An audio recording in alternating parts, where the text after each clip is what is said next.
Вибухове свято імені невідомих благодійників триває на складах російських загарбників. Водночас йдеться не лише про тимчасово окуповані території, як то Кримська Керч, де вже і Кримський міст потрохи звикає до недолугої роботи російської ППО.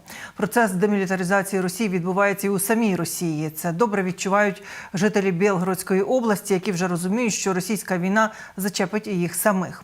Про користь бавовни для організму окупантів, а ще про спроби Ердогана організувати прямі переговори Зеленського з Путіним, а ще про ворожі дрони, якими росіяни здають ЗСУ. Усі деталі по розташуванню своїх же баз. Дивіться хроніку подій 177-го дня Великої війни у матеріалі Олексія Пасака. Ай, Все, я все проебала.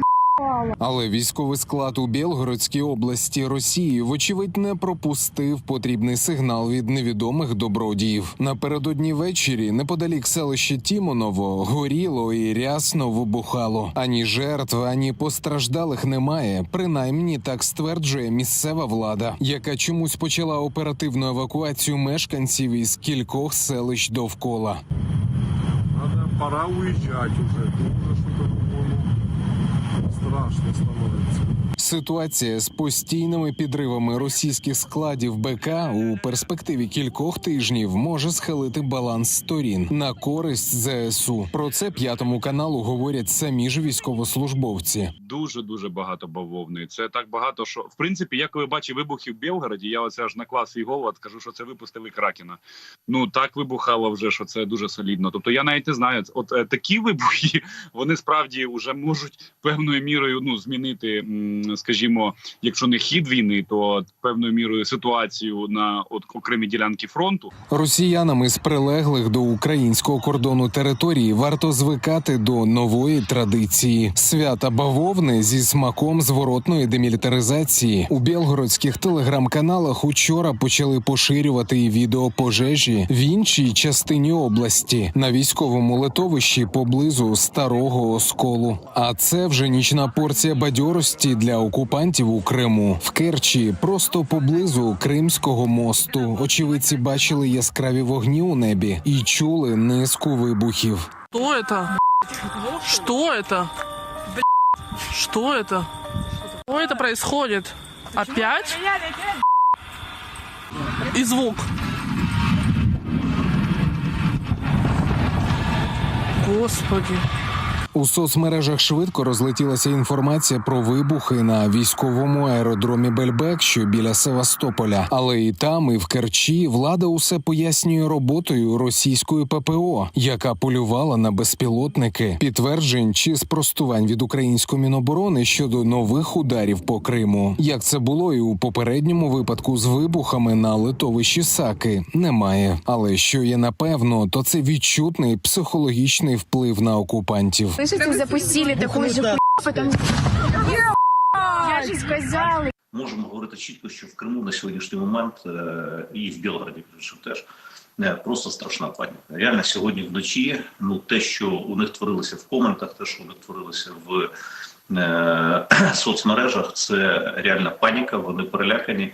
Якщо навіть в Криму була вражена не 2 цілі, а 1 або 1,5, то паніка посіяна була колосальна. Але я не виключаю, тобто знаючи, що це росіяни, що там, можливо, навіть коли в них вже буде, крейсер Москва утонув, а вони викладають з ним фотки, так от он плаває. Вони кажуть, так він же ж утонув. Вони кажуть, ні, он плаває, у нас фотографія, он пливе. Але плисти ворогу не так довго і не так далеко. Агенція Reuters із посиланням на власне джерело стверджує, що в Саках росіяни втратили більш як половину чорноморської бойової авіації, а кожен удар по окупантах на кримській території завдає значного психологічного впливу на військове керівництво країни-ворога. І Росія вкрай зацікавлена в тому, щоб заморозити війну. Як повідомили російські ЗМІ, під час візиту до Києва Ердоган вкотре нагадав Зеленському, що може організувати його зустріч із Путіним. На Банковій мають відповідь. Переговори з ворогом – це гра в російську рулетку з повним барабаном набоїв та фатальним фіналом для всіх. Тож для початку діалогу Росія має забрати усі свої війська з усіх українських територій. Але поки окупаційні формування ще тут, наші міста потерпатимуть від російських атак. Під вогнем ворога зранку знову опинився Краматорськ. Росія вдарила по будівлі коледжу технологій та дизайну. Диво минулося без постраждалих. Приміщення зруйноване, пошкоджена і прилегла територія. Ну, в 5 утра, в начале 6-го, произошли взрывы. То есть что, где, пока не было понятно. Ну, где-то часов, наверное, в 7 утра уже появилась информация о том, что это вот был прилет технологический техникум, который расположен напротив, через дорогу от нас. И, соответственно, взрывной волной у нас в 3-м, в 4-м и вот во 2-м корпусе повылетали окна. Окупанти знищують будівлі в мирних містах, а ЗСУ знищують шанси загарбників залишитися живими. За минулу добу військо ворога позбавилося значної частини, як бронетехніки, так і особового складу. Вище. Ще. О. Я все. Оце я не. Оу!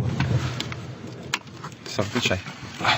Тож за минулу добу наші захисники знищили ще 4 сотні окупантів, пустили під ніж демілітаризації ще 10 російських танків, 16 бойових броньованих машин, 6 артилерійських систем, 1 реактивну систему залпового вогню, 5 систем протиповітряної оборони, 1 спецтехніки та 69 одиниць автомобільної техніки. Підбито ще 2 ворожих безпілотники. А ті російські дрони, які ми не знищили, можуть стати в пригоді українській розвідці. В управлінні стратегічних комунікацій ЗСУ повідомили про захоплений десь на Миколаївщині безпілотник, в якому зняті усі позиції та розташування ворожої бази.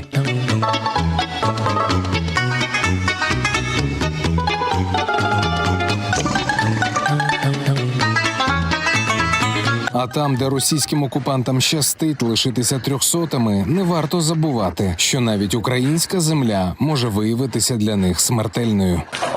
Пацаны, смотрите.